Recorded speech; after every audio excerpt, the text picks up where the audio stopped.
คอยหูโตดีเฮาหูจากกันบ่ดนเท่าใด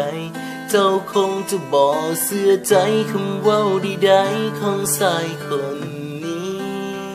คำว่าคิดฮอดก่อนจากเขานอนโทรบอกฝันดี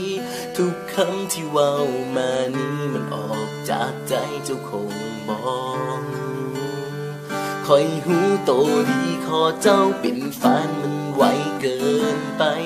เจ้าคงจะอยากเบิ่งใจเป็นหมู่กันไปดนกว่านี้ก่อนจากเป็นแฟนต้องเบิ่งใจกันจากเดือนจากปีขอเจ้าเป็นแฟนตอนนี้เจ้าคงสอรี่บอกคอยกูบายอยากอธิบายให้เจ้าได้เข้าใจ